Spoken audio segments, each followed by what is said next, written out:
काँग्रेसवाले फक्त खोटं बोलण्याचं काम करतात. खोटं बोल आणि रेटून बोल ही त्यांची ख्याती आहे. 3.5 शक्तिपीठापैकी एक शक्तिपीठ असणारा या अंबाबाईचं मंदिर आज या ठिकाणी विकासापासून वंचित आहे. आमच्या सरकारनं कुठलीही जात असू दे, कुठलाही धर्म असू दे, या ठिकाणी जी मुलगी शिकण्यास तयार आहे, मग ती इंजिनियर होऊन दे, डॉक्टर होऊन दे, संपूर्ण फीची जबाबदारी आमच्या सरकारनं स्वीकारलेली आहे. तुम्ही 1500 रुपये आमच्या भगिनींना आम्ही देतो म्हटलं, त्यावेळी तुम्ही कोर्टात गेला आणि सांगितलं की हे सरकार बुडेल, सरकारची तिजोरी बुडेल. आणि आज तुम्ही म्हणतात 3000 देतो. कुठून देणार? आम्ही असं करणार नाही. सन्माननीय मुख्यमंत्र्यांनी करून दाखवलंय आणि म्हणून निवडणूक जिंकल्यावर आपल्याला 2100 रुपये देणार म्हणजे देणार. मी या ठिकाणी आई अंबाबाईच्या साक्षीनं आपल्याला सांगतो. आणि म्हणून कुठलं खोटं बोलायचं, किती खोटं बोलायचं, याला देखील मर्यादा असल्या पाहिजेत. मी आपल्याला ग्वाही देतो की निवडणुकीपुरतं येणार आम्ही या ठिकाणी कार्यकर्ता नाही. या ठिकाणचा झोपडपट्टीच्या कार्डाचा विषय असेल, या ठिकाणच्या युवकांच्या नोकऱ्यांचा विषय असेल, आमच्यावर विश्वास ठेवा. मी आपल्याला आई अंबाबाईची शपथ घेऊन सांगतो की सन्माननीय मुख्यमंत्र्यांनी या ठिकाणी IT पार्कची घोषणा केलेली आहे. लवकरच या ठिकाणी IT पार्क होणार आहे. आणि म्हणून काँग्रेसच्या नादाला लागू नका. कुणाच्या म्हणायचं नादाला लागू नका, कारण ज्याच्या नादाला लागून यांनी बघितले तो तर पुढे गेलाय. त्याने यांच्यासाठी काय केलेलं नाही. संजय निकम आहेत, कुठं लांब आहेत वाटतं, तरी दिसायला तयार नाही. त्यांचं काम आहे लांबून काम करायचं. ते आता निवडणुकीत बरोबर काम करणार आहेत. डॉक्टरांनी ऍडमिट होण्याचा सल्ला दिलाय, पण स्पेशल रूम परवडत नाही. मग टेन्शन घेऊ नका. सूर्या हॉस्पिटलने प्रथमच अगदी कमी किमतीत सर्व सोयींयुक्त आणि रुग्णांची गरज लक्षात घेऊन बजेट फ्रेंडली रूम्स उपलब्ध केले आहेत. कॅशलेस सुविधांसह खिशाला परवडणाऱ्या किमतीत budget friendly economic special room. पत्ता कोंडावळ चौक, लक्ष्मीपुरी, कोल्हापूर. संपर्क 9822 63 54 69. आज सन्माननीय मुख्यमंत्र्यांनी आपल्याला सांगितलेलं आहे.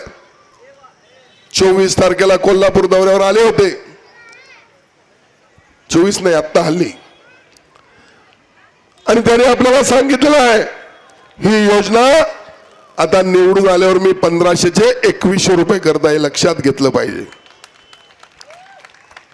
सन्माननीय मुख्यमंत्र्यांनी आपल्याला सांगितलेलं आहे तुम्ही मला आशीर्वाद द्या, मी तुम्हाला 2500 रुपये करतो.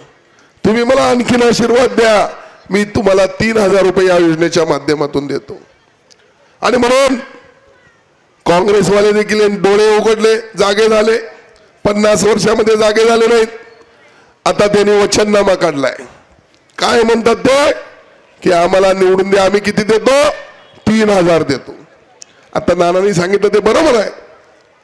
अहो, ज्यावेळेला तुम्ही 1500 रुपये आमच्या भगिनींना आम्ही देतो म्हटलं, त्यावेळी तुम्ही कोर्टात गेला आणि सांगितलं की हे सरकार बुडेल, सरकारची तिजोरी बुडेल.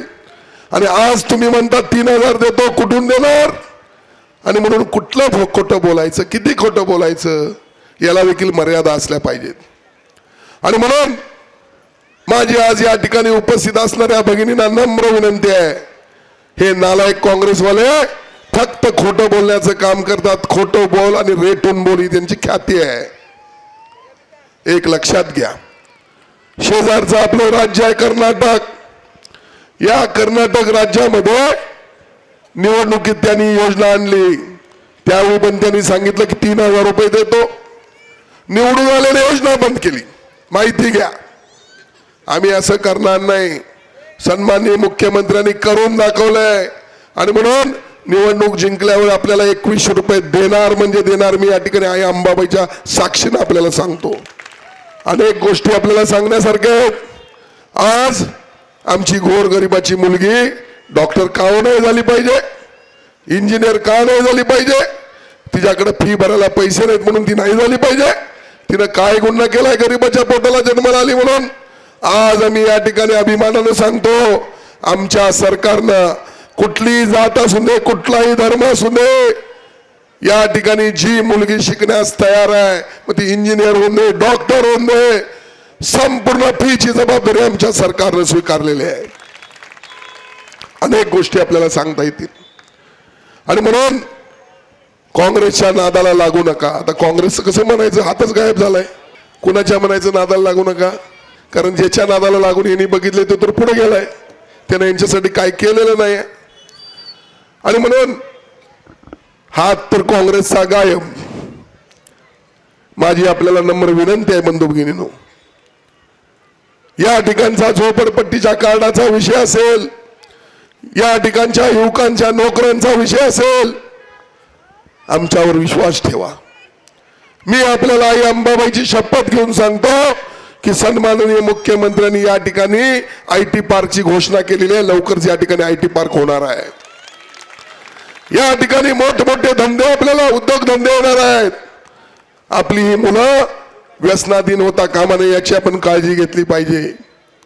आपली मुलं चांगल्या ठिकाणी नोकरीला असली पाहिजेत. आपल्या कच्च्या बच्चांचं भवितव्य चांगलं असलं पाहिजे. आणि म्हणून पुढच्या काळामध्ये तुमची सर्वांची आम्हाला साथ असणं आवश्यक आहे. राज्यामध्ये अनेक गोष्टी झाल्या, केंद्रामध्ये पंतप्रधानांच्या माध्यमातून अनेक गोष्टी या ठिकाणी आपण करतोय. शहरामध्ये मोठ्या प्रमाणात निधी आणलेला आहे. आपण रंकाळ्याला पाहिला असणार, रंकाळा बघितला की नाही? रंकाळ्याला कोण गेला की नाही? लाईट झाल्यावर गेला की नाही? कसा वाटला? छान छान वाटलं ना? आता त्याच्या रंकाळ्याच्या मध्यभागी आपण एक फाउंटन उभा करणार आहे. ज्या पद्धतीनं हैदराबादला हुसेन सागर तलावामध्ये म्युझिकल फाउंटन आहे, त्या पद्धतीनं या रंकाळ्याला नव्यानं 5 करोड रुपये मंजूर झालेले आहेत. बंधू भगिनींनो, कोल्हापूर शहराचा आपल्याला विकास करायचा आहे. कोल्हापूर शहराची आर्थिक परिस्थिती, आपलं जीवनमान सुधारण्यासाठी आम्ही दिवस रात्र प्रयत्न करत आहे. आई अंबाबाई तीर्थक्षेत्राचा विकास करायचा आहे. 3.5 शक्तिपीठापैकी एक शक्तिपीठ असणार आहे अंबाबाईचं मंदिर आज या ठिकाणी विकासापासून वंचित आहे. आणि ते कशामुळे? कारण यांची कॉलेज मोठी झाली, यांची हॉस्पिटल मोठे झाले, पण सर्वसामान्यांना मोठ्या करणाऱ्या संस्था यांनी मोठ्या केल्या नाही. आणि म्हणून ज्या वेळेला मंदिर मोठं होईल त्यावेळी या ठिकाणी व्यवसाय होईल. रिक्षा चालक या ठिकाणी असतील तर रिक्षाचा व्यवसाय वाढेल, हॉटेलचे धंदे वाढतील. अनेक गोष्टी आपल्याला पुढच्या काळामध्ये करायच्या आहेत. मला या ठिकाणी काँग्रेसच्या बुद्धीची कीव यायला लागलेली आहे. या ठिकाणचे अनेक आपले कर्मचारी, जे 507 कर्मचाऱ्यांना आम्ही कायम केलेलं त्यामध्ये असतील. बंधू भगिनींनो, गोरगरीब या ठिकाणी 30 वर्ष 16 रुपये दिवसापासून काम करत होता, आज 40,000 रुपये त्याला पगार होणार आहे. तो सन्माननीय मुख्यमंत्र्यांच्यामुळे होणार आहे. लक्षात घेतलं पाहिजे. यांनी काय केलं? यांनी 30 वर्ष आपल्याला राबवून घेतलं. यांनी कधीही गोरगरिबाचा विचार केला नाही. आणि म्हणून मला या ठिकाणी अभिमान वाटतो की माझ्या जीवनामध्ये सामाजिक महत्वाचं अत्यंत उपयुक्त असणारे काम माझ्या हातातून घडलेलं आहे. अनेक गोष्टी या ठिकाणी आपल्याला बोलता येतील, पण माझी आपल्याला नम्र विनंती आहे, या ठिकाणचे अनेक प्रश्न आहेत. या ठिकाणी प्रामुख्यानं युवकांच्या नोकऱ्यांचे प्रश्न आहेत. भीमा कोरेगावच्या दंगलीमध्ये ज्यांच्यावर गुन्हे नोंद झालेले आहेत ते गुन्हे मागे घेण्यासाठी आपण प्रयत्न करतोय. जे काय झालं ते चुकून झालं. आणि म्हणून मी आपल्याला ही देखील या ठिकाणी हा शब्द देतो की सन्माननीय मुख्यमंत्र्यांना मी सांगेन, एक वेळा सांगितलं पण आहे उत्तमजी, आपण शिष्टमंडळ भेटलं पण आहे, पण ठीक आहे, काही गोष्टी कोर्टाच्या हातात असतात आणि निश्चितपणे पुढच्या काळामध्ये गुन्हे मागे घेण्यासाठी मी प्रयत्न करीन, एवढी ग्वाही आपल्याला या ठिकाणी देतो. त्याचबरोबर अनेक कर्मचारी अजून महापालिकेचे कायम आपल्याला करायचे आहेत. पुढच्या काळामध्ये महापालिकेमध्ये असणारे सर्व गोरगरीब कर्मचारी आपण कायम करू, अशा प्रकारची या ठिकाणी मी आपल्याला ग्वाही देतो. आपण मोठ्या संख्येने या ठिकाणी उपस्थित राहिलेला आहात. मारुती माने साहेब आपल्याला देखील मनपूर्वक धन्यवाद देतो. राजन शिर्के साहेब, सर्वच माझ्या राहुल चव्हाण आहे, तन्वीर आहे, सर्वच आमचे बापू तेदागड बापू आहेत, सर्वांना मनपूर्वक धन्यवाद देतो. आणि मी एवढंच सांगतो की संजय निकम आहेत, कुठं लांब आहेत वाटतं, तरी दिसायला तयार नाहीत. त्यांचं काम आहे लांबून काम करायचं. ते आता निवडणुकीत बरोबर काम करणार आहेत. आणि म्हणून मी आपल्याला ग्वाही देतो की निवडणुकीपुरतं येणार आम्ही या ठिकाणी कार्यकर्ता नाही. सन्माननीय नाना कदम आहेत, या ठिकाणचे सर्व मंडळी आहेत, मारुती माने साहेब आहेत. निश्चितपणे आपण होत असलेल्या या निवडणुकीमध्ये आपली सेवा करण्याची मला एक संधी द्यावी. मी कधीही आपल्याला विसरणार नाही. या भागाचा विकास करण्यासाठी, या भागात प्रॉपर्टी कार्ड करून या ठिकाणच्या सर्व समस्या संपवण्यासाठी कटिबद्ध राहीन एवढी ग्वाही आपल्याला या ठिकाणी देतो आणि थांबतो. धन्यवाद. जय हिंद, जय महाराष्ट्र, वंदे मातरम, जय भीम, जय श्रीराम. अशाच नवनवीन अपडेट पाहण्यासाठी आमच्या कोल्हापुरी कारभार म्हणजेच KK न्यूज चॅनेलला सबस्क्राईब करा.